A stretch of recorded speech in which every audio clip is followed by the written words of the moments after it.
دیکھیے یہ میرے سامنے ان کی مفہوم القرآن ہے، یہ میرے سامنے ان کی لغات القرآن ہے۔ مفہوم القرآن میں انہوں نے قرآن مجید کا مفہوم بیان کیا ہے اپنی تحقیق اپنے علم کے مطابق، پورے قرآن پر ہے۔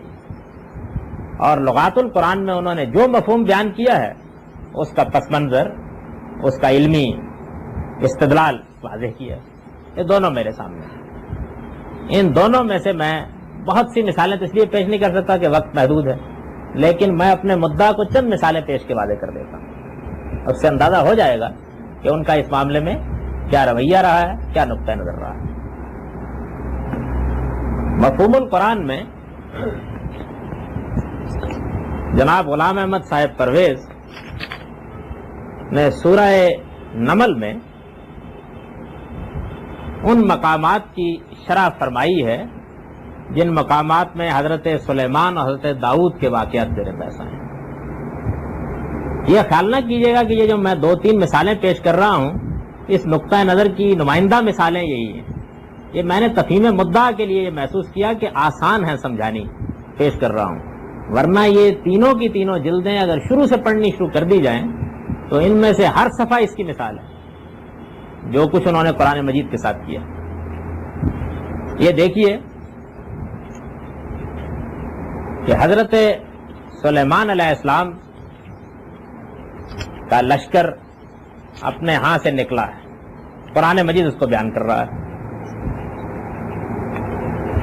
اب اس لشکر کا ذکر قرآن نے کیا کہ وَحُشِرَ لِسُلَيْمَانَ جُنُودُهُ مِنَ الْجِنِّ وَالْإِنسِ وَالطَّيْرِ فَهُمْ يُوزَعُونَ، یعنی حضرت سلیمان کے لیے ان کا سارا لشکر اکٹھا کیا گیا، اس میں جن بھی تھے، اس میں انسان بھی تھے، اس میں پرندے بھی تھے۔ اب اس میں لفظ جن عربی زبان کا معروف لفظ ہے، میں کہتا ہوں اردو زبان کا بھی معروف لفظ ہے۔ اسی طریقے سے لفظ انس عربی کا بھی معروف لفظ ہے، اردو میں بھی استعمال ہوتا ہے، انس و جہاں۔ اور طیر ہماری اردو میں بھی استعمال ہوتا ہے، عربی میں استعمال ہوتا ہے، یہ لفظ استعمال ہوتے ہیں۔ ان کے لیے یہ تو آسان ہے کہ وہ یہ مان لیں کہ انس کا مطلب تو آدمی ہے، اس لیے کہ آدمی تو بہرحال پائے جاتے ہیں اس دنیا میں، روز دیکھتے ہیں ہم، لیکن جن اور پرندے یہ بھی سلیمان کے لشکر میں شامل تھے۔ ظاہر تو لگتا ہے نا کہ بڑا مشکل کام ہے اس کو ماننا۔ تو اب انہوں نے کیا کیا؟ انہوں نے یہ کیا کہ جن اور طیر دونوں کو تختہ مشق بنایا۔ جن کو کیسے بنایا؟ بالکل اسی طرح جیسے میں نے شوربے کی مثال پیش کی تھی، معروف لفظ ہے عربی کا۔ اگر کوئی آدمی اس پر تحقیق کرے تو تحقیق کر کے یہ کہے گا کہ یہ جنوں کو جن اس لیے کہتے ہیں، یعنی یہ کہے گا جنوں کو جن اس لیے کہتے ہیں کہ عربی میں جنہ جنوں کے معنی ہوتے ہیں چھپا ہونا، تو یہ چونکہ نظر نہیں آتے اس وجہ سے ان کو جن کہا جاتا ہے۔ ایک دوسرا آدمی کیا کرتا ہے؟ وہ یہ کرتا ہے کہ جنہ جنوں کے معنی چھپے ہونے کے ہوتے ہیں، لہذا چھپی ہوئی کوئی مخلوق وہ کوئی صحرا کے باشندے بھی ہو سکتے ہیں۔ شوربہ ہو گیا، یعنی جو میں نے مثال پیش کی اسی کی روشنی میں دیکھ لیجئے۔ تو یہ انہوں نے کیا۔ اچھا یہ تو چلیے ہو گیا، اب مسئلہ پیدا ہوا طیر کا۔ وہ عربی زبان کا اتنا معروف لفظ ہے پرندوں کے معنی میں کہ دوسرا کوئی لفظی شاید تلاش کرنا مشکل ہو جائے، بہت معروف لفظ ہے، لیکن اس کو بھی لینا مشکل ہوا، تو انہوں نے اس کی تحقیق کی۔ اب جن کی تحقیق تو خیر سادہ ہے، میں نے عرض کر دی، ذرا یہ دیکھیے کہ انہوں نے اس کی تحقیق جو کی ہے وہ کیا ہے۔ لفظ طیر کو سامنے رکھیے اور پھر اندازہ کیجئے کہ یہ سب کس طرح ہوتا ہے۔ لفظ طیر کے اوپر بحث کرتے ہوئے اس کے مختلف مفاہیم بیان کرتے ہوئے لغات القرآن میں لکھتے ہیں فرس مطار اور تیار، ہوشیار اور تیز رفتار گھوڑے کو کہتے ہیں۔ سورہ نمل میں ہے کہ حضرت سلیمان کے لشکر جن، انس اور طیر پر مشتمل سے، جن سے مراد وحشی قبائل ہیں، انس مہذب آبادیاں اور طیر تیز رفتار گھوڑے۔ یہ مفہوم غور فرمایا آپ نے کہاں سے نکلا؟ پوری عربی زبان میں، اس کے تمام لغتوں میں، اس کے تمام استعمالات میں ایک مثال بھی پیش نہیں کی جا سکتی کہ طیر گھوڑے کے لیے استعمال ہوتا ہو۔ بھائی میں بھی یوں بول سکتا ہوں کہ یہ گھوڑا کیا ہے، یہ تو اڑتا ہوا پرندہ ہے، بول سکتا ہوں، سمجھ رہے نا یہ بات۔ لیکن یہ لفظ اگر فرض کیجئے کہ مجھے مجاز کے معنی میں استعمال کرنا ہو تو کوئی کرینہ ہوگا نا جس میں میں استعمال کروں گا. اگر کرینہ موجود نہیں ہے تو پھر اس کے معنی پرندے ہی کے ہوں گے. اب اگر کوئی آدمی فرض کیجئے یہ کہے کہ یہ جو بس جا رہی ہے جس کے پیچھے لکھا ہوا ہے پپو طیارہ، دیکھا ہوگا ہمارے یہاں روز چلتی ہیں بسیں، تو طیارہ جو ہے وہ تو اصل میں جہاز کو کہتے ہیں، لہذا یہ جہاز ہے. یہاں انہوں نے کیا فرسن تیار، یہ مثال دی، تیز رفتار گھوڑا. جب فرس کا لفظ ساتھ بولا جائے گا، جب تیار بولا جائے گا تو یہ معنی اس میں پیدا ہو جائیں گے. یہ معنی مجازن پیدا ہوتے ہیں. ہم نے اسی مجازی مفہوم میں جہاز کو طیارہ کہنا شروع کیا ہوا اپنی زبان میں، لیکن جب لفظ طیر ان سارے کرینوں سے بالاتر ہو کے آئے گا تو اس کے معنی گھوڑے کے کیسے ہو جائیں گے؟ وہ تو پرندہ ہی رہے گا، کوئی امکان نہیں اس بات کا. تو انہوں نے یہ لے لیا، اس کو سامنے رکھیے اور اس کے بعد ذرا آگے دیکھیے.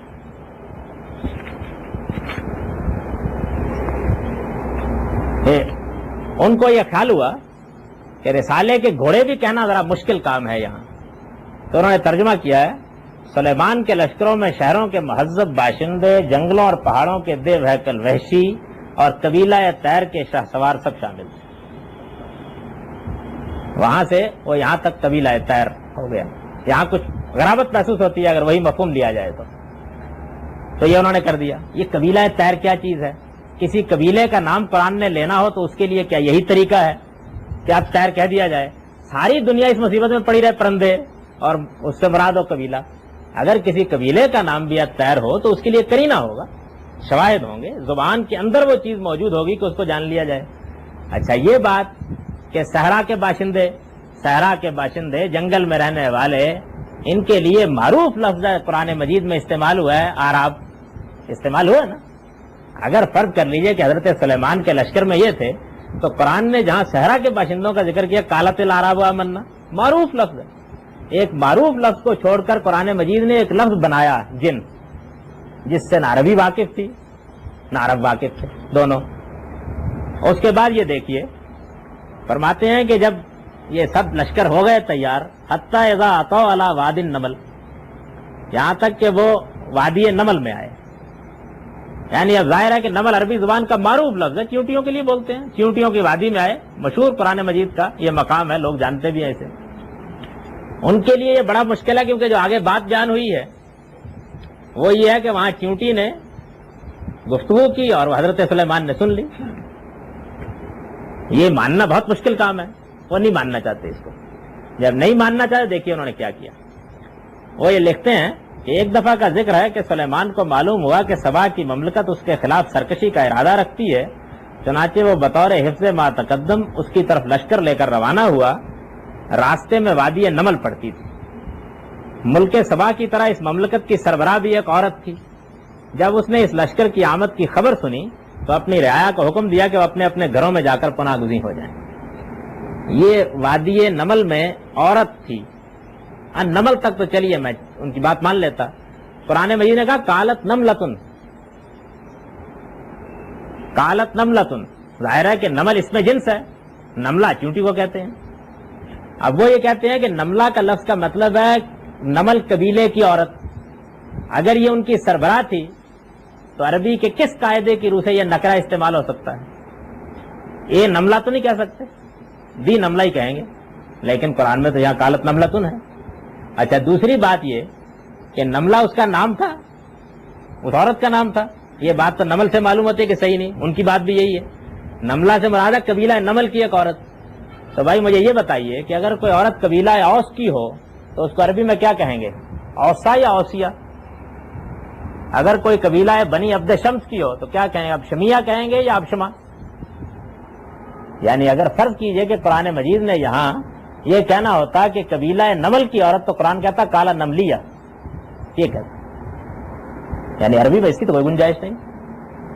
اس نسبت کے لیے تو یہ کہتا نا، پاکستانی بولیں گے نا آپ، بھائی نسبت کی یہ لگائیں گے، اس کے بعد وہ لفظ بنے گا اس معنی میں. ان سب چیزوں کو بالکل نظر انداز کر دیا. یہ زبان کے مسلمہ اصول سب کو نظر انداز کر کے ان کی سربراہ بھی ایک عورت تھی اور اس کا نام اس لیے نملہ آیا ہے کہ وہ قبیلہ نمل سے تعلق رکھتی تھی. یعنی یہاں اگر فرض کر لیجئے کہ اس کو قبیلہ نمل کی عورت کے معنی میں لے لیجئے تو مانے گا ایک عورت نے کہا